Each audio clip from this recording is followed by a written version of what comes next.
तो क्लास 10 के सभी विद्यार्थियों, आज मैं आपका चैप्टर जो 9 है, प्रकाश परावर्तन तथा अपवर्तन, उसका जो उदाहरण नंबर आपका 9.2 है, इससे आपका एक क्वेश्चन है और बहुत ही इंपॉर्टेंट है, 4 नंबर के लिए महत्वपूर्ण है। पूरे क्वेश्चन को मैं सीरियल बाय सीरियल आपको कवर करा रहा हूं, ठीक है। तो बढ़िया से पढ़ते हैं इसको और सोल्व करते हैं ना। ये क्या दिया है कि कोई 4.0 सेंटीमीटर 4.0 सेंटीमीटर यानी कि 4 है, तो 4 सेंटीमीटर साइज का बिंब किसी 15 सेंटीमीटर फोकस दूरी के अवतल दर्पण से 25 सेंटीमीटर की दूरी पर रखा है। तो देखो कितनी दूर रखा है, तो 25 सेंटीमीटर। अपन इसको कहेंगे बिंब दूरी, यानी कि वस्तु से कितनी दूर है, वस्तु की दूरी कितनी है, 25 सेंटीमीटर है। फोकस दूरी कितनी है, 15 सेंटीमीटर, यानी एफ का जो मान है वो आपका 15 सेंटीमीटर है। और दर्पण से कितनी दूरी पर रखे कि पर्दा को स्पष्ट प्रतिबिंब प्राप्त हो। पहले इस सवाल का उत्तर देखते हैं। तो देखो बच्चों, यहां पर यदि हम बात करें तो क्या क्या दिया हुआ है, हमको यहां पर दिया हुआ है कि ये जो बिंब की साइज है ना, ये साइज को अपन कहते हैं एच, यानी कि वस्तु की लंबाई है। ये साइज को कहते हैं एच, किसको, बिंब का साइज। और प्रतिबिंब का साइज एच डैश, ठीक है। यानी इसको अपन सीधी सी बात अपने शब्दों में कहते हैं ना, तो वस्तु की लंबाई है ये, और वस्तु की लंबाई को एच से प्रदर्शित करते हैं। तो 4.0 सेंटीमीटर। दूसरा क्या है अपना, बिंब किसी फोकस दूरी, कितनी फोकस दूरी है, यानी एफ इक्वल 15.0 सेंटीमीटर। चूंकि दर्पण कैसा है अपना, अवतल दर्पण है, और अवतल दर्पण की जो फोकस दूरी होती है ऋणात्मक होती है, ठीक है। अवतल दर्पण की फोकस दूरी कैसी होती है, ऋणात्मक। वो भले धन बोल रहा है, अपने को लिखना पड़ेगा ऋण, ठीक है। तो अपन लिख सकते हैं अवतल दर्पण की,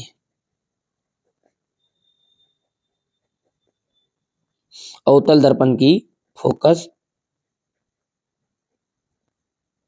दूरी ऋणात्मक होती है,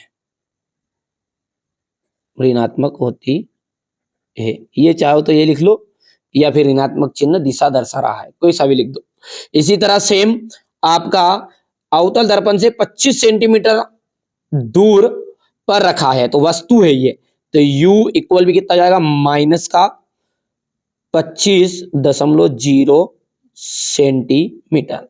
और ये भी ऋण आ जाएगा, क्योंकि वस्तु की दूरी भी अपनी कैसी रहेगी, ठीक है, वस्तु की दूरी भी कैसे हो जाएगी अपनी, ऋणात्मक हो जाएगी। और V यानी कि प्रतिबिंब कैसा बने, तो V बराबरी पे अपने को ज्ञात करना है।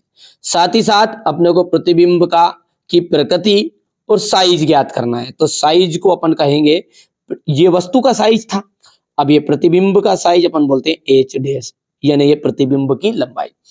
बहुत ही सिंपल है, देखो ज्यादा आपको उलझने की जरूरत नहीं। सबसे पहले अपन क्या करेंगे, प्रतिबिंब की दूरी ज्ञात करेंगे, है ना। तो V, इसके लिए फॉर्मूला लगाएंगे अपन दर्पण सूत्र का, 1/f equal 1/v plus 1/u। 1/f यानी कि 1, और f का मान है आपका 15, और दशमलव उधर 0 है तो कोई वैल्यू नहीं है, इसलिए दशमलव बैठ गया और 0 बैठ गया। 1/v, 1/v वैसे का वैसा है, प्लस 1/u यानी कि 1/-25 हो गया। अब ये माइनस वाली संख्या इधर आएगी तो किसकी बन जाएगी, ये प्लस वाली बन जाएगी, ठीक है। तो अपन लिखेंगे इसको, यदि सीधा करके लिखते हैं अपन, तो 1/v इक्वल, ये वाला इधर आ गया तो मैंने प्लस वाले को सबसे पहले लिख दिया, देखो 1/25 प्लस का आया, और माइनस कौन है, 1/15 है।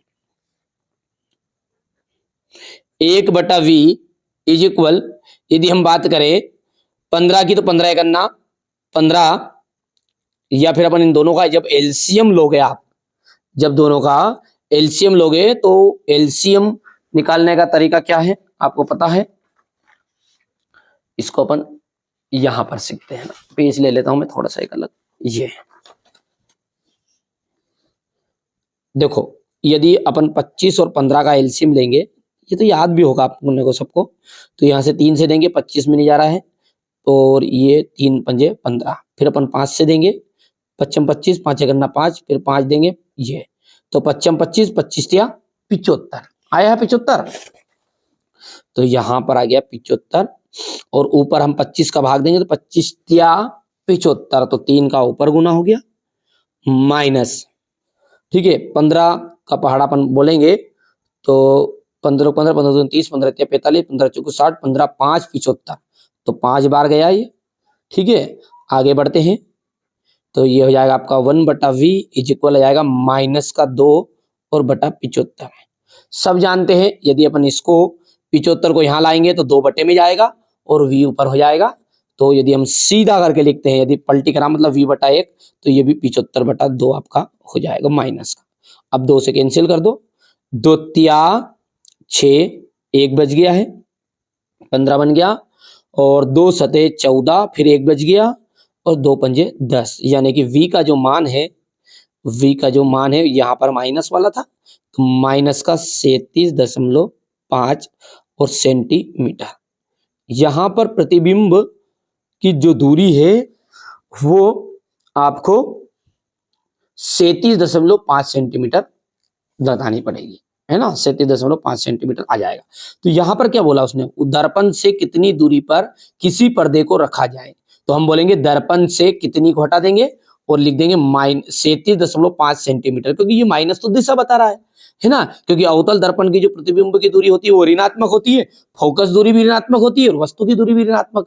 तो सामने वाले ने देखो धन बोला था, अपन ने ऋण लिखा था, तो ये ऋण चिन्ह का उत्तर नहीं है, ऋण चिन्ह बेटा दिशा दर्शा रहा है कि वो माइनस का है, तो वो लिखने की जरूरत नहीं, उत्तर लिखेंगे जब 37.5 ही लिखेंगे, क्योंकि ऋण तो अपनी दिशा दर्शाएगा। तो हम बोलेंगे कि दर्पण से कितनी को हटा देंगे और पूरी लाइन लिख देंगे, दर्पण से 37.5 सेंटीमीटर दूरी पर किसी पर्दे को रखा जाना चाहिए, ठीक है।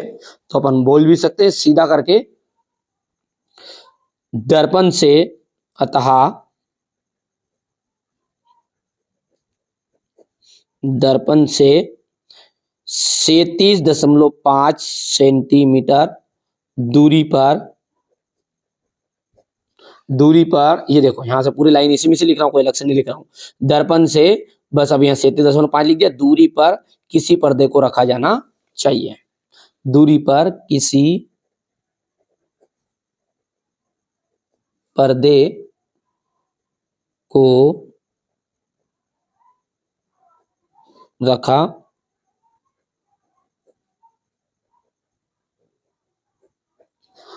जाना चाहिए। इतनी चीजें क्लियर है। अब जो अगला पूछ रहा है वो कि ये v का मान तो आ गया, अब बोल रहा है प्रकृति, जो अपना प्रतिबिंब है उसकी प्रकृति बताओ बच्चों, और साइज बताओ, कैसा बना है, बड़ा बना है, छोटा बना है, कैसा बना है। तो साइज के लिए अपन फॉर्मूला यूज करते हैं, तो आवर्धन का फॉर्मूला का यूज करेंगे अपन यहाँ पर, है ना। तो ये अपन पहले तो इसको यहां से मैं लाइन खींच देता हूं ताकि आपको समझ में आ जाए, अच्छा ठीक है। यहां पर अपन आगे जब फॉर्मूला लगाएंगे तो h डैश बटा h, इसका मतलब क्या है, प्रतिबिंब की लंबाई बटे वस्तु की लंबाई, ठीक है। और यह ऊंचाई भी बोलते हैं ना, इसके इक्वल होता है माइनस का v बटा u, क्योंकि ये अपन ने आवर्धन में सीखा है और आवर्धन का मैंने पूरा डिटेल आपको पहले बताया भी है, ये यहां पर है आवर्धन का सूत्र है ये। तो यहां पर अपन इस भाग को ना लेते हुए इन दोनों की जरूरत है अपनों को, तो ये दोनों लेंगे, है ना। तो h डैश दिया क्या है, h डैश यहाँ पर ज्ञात करना है, h डैश ज्ञात करना है। h का मान शुरुआत में दिया, देखो यहां पर देखो 4 है, माइनस v का मान अपन ने देखो यहां पर लिया है ये, ठीक है, लिया है ये बच्चों। अब यदि अपन v को देखें तो सूत्र में भी माइनस का है और सवाल में भी बच्चों माइनस का है ना। तो माइनस का ये और माइनस का v कितना है 37.5, 37 माइनस का 37.5 और बटे में u है, ये u है अपना यहाँ पर देखो कोर्स है, माइनस का कितना है 25 है, ठीक है भैया। अभी अपन आगे बढ़ाते हैं इसको आराम से शांति से। तो ये h डैश बराबरी पे ये तो हो गया प्लस का, और ये 4 भी उधर जाएगा तो ये गुना में जाएगा, ध्यान से देखो ये काय में जाएगा, गुना में जाएगा। तो ये 37.5 और गुणित 4 और बटे में कितना है, माइनस का 25 है, भाग दे लो। तो 55 25 इसको दे लो, 5 सते 35 और दशमलव वैसे की वैसी, और 2 बच गया 55 25।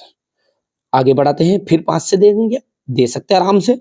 फिर इस 5 से देंगे अपन, तो यहां पर दे देते इसका 5 का भाग दियाएंगे तो 5 करना 5, 2 बच गया 55 25, 1.5। तो एच डेज बराबरी पे कितना बचा अपना, नीचे बेटा माइनस का ध्यान रखना है, माइनस का ये ऊपर चला जाएगा, कोई दिक्कत ही नहीं। 1.5 इंटू 4, आंसर कितना आया, एच डेज इक्वल 5 को 20, 5 को 20, हासिल 2 और 4 करना 4, 4 और 2 कितना गया 6, तो माइनस का। और यहां पर सारी चीजें सेंटीमीटर में चल रही थी, अपन भी सेंटीमीटर में आराम से कर देते हैं। तो आंसर अपन ये माइनस का दशमलव को उधर 0 नहीं लिखने कोई जरूरत ही नहीं है। तो अतः प्रतिबिंब की जो ऊंचाई है, प्रतिबिंब की ऊंचाई कितनी हो जाएगी आपकी, प्रतिबिंब की ऊंचाई की बात करें अपन, तो अपन यहां पर लिखेंगे अतः प्रतिबिंब की ऊंचाई कितनी है, ये माइनस का 6 सेंटीमीटर, ठीक है, क्योंकि दशमलव को उधर 0 कोई वैल्यू नहीं है। और यदि हम बात करें तो दर्पण कैसा है बेटा, ध्यान दो, दर्पण कैसा है बताओ जल्दी से। दर्पण कैसा है अपना, अवतल दर्पण, और अवतल दर्पण पर जो प्रतिबिंब बनता है वो उल्टा बनता है। प्रकृति उल्टा बना, कैसा बना, तो प्रतिबिंब बना बेटा अपना वास्तविक और उल्टा, ठीक है। प्रतिबिंब कैसा बना है, प्रकृति उसकी वास्तविक और उल्टा, और वास्तविक का प्रतिबिंब उल्टा बनता है, ये तो अपन जानते ही है, क्योंकि अवतल दर्पण पर जो भी प्रतिबिंब बनता है वो वास्तविक बन रहा है अपना और उल्टा बन रहा है।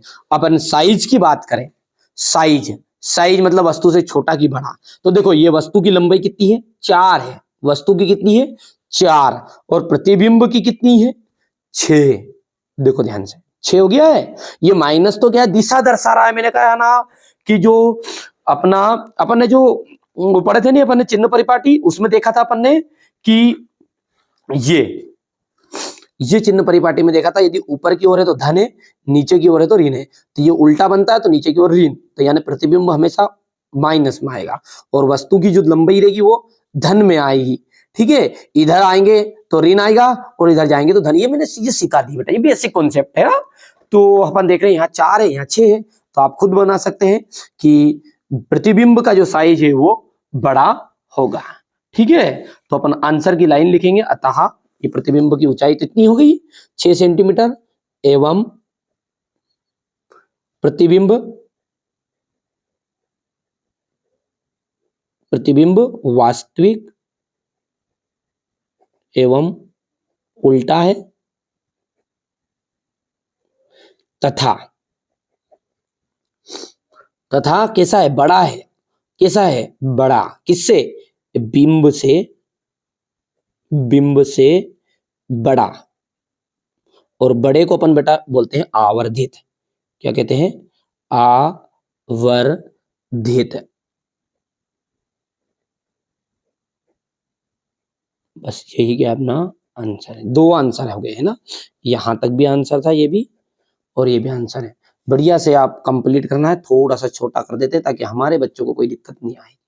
ये कुछ नहीं किया अपन ने, पहले 1/f इक्वल दर्पण सूत्र लगाया, और दर्पण सूत्र लगाया तो ये काटापीटी करने के बाद में ये आंसर आया था, ठीक है। उसके बाद में ये आवर्धन वाला लगाया, जिससे अपना बिंब यानी प्रतिबिंब की लंबाई या प्रतिबिंब की ऊंचाई ज्ञात हो गई। तो इसको इस तरीके से कर लोगे, सोल्व करने के बाद में ये आंसर आपका आ गया है। तो बढ़िया से आप कंप्लीट करिएगा, मैंने प्रयास किया आपको अच्छे से समझाने का, आशा भी करता हूं कि आपको समझ में भी आ गया होगा। चलिए तो इसी के साथ अपन वीडियो को समाप्त करते हैं और अगले वीडियो में अपन फिर इसके अगले क्वेश्चनों को आंसर को समझेंगे। मैंने पूरा पार्ट जो चैप्टर है अपना टुकड़े टुकड़े में विभाजित कर रहा हूँ ताकि जिसको जैसी जरूरत पड़े वैसा कर सकते। और पूरा चैप्टर अपन देखना चाहते तो प्ले लिस्ट को फॉलो कर लीजिए, चैनल को सब्सक्राइब जरूर कर लीजिएगा क्योंकि आपका ही चैनल है। आप चाहोगे तो ये चैनल आगे बढ़ेगा, आप नहीं चाहोगे तो कोई बात नहीं, आगे नहीं बढ़ पाएगा। लगे कि हाँ मेहनत कर रहा हूँ मैं आपके लिए, तो आप चैनल को जरूर सब्सक्राइब करेगा। इसके अलावा आप 11th में कोई बच्चा है, 12th का कोई बच्चा है, ठीक है, या 9th का बच्चा है तो अपने दोस्तों के साथ इस चैनल को शेयर करिएगा। 12th वाला चैनल जो अपना है उस पे का नाम है NCERT कोचिंग 12th है, ठीक है, तो देख लीजिएगा। चलिए मिलते हैं अगले वीडियो में।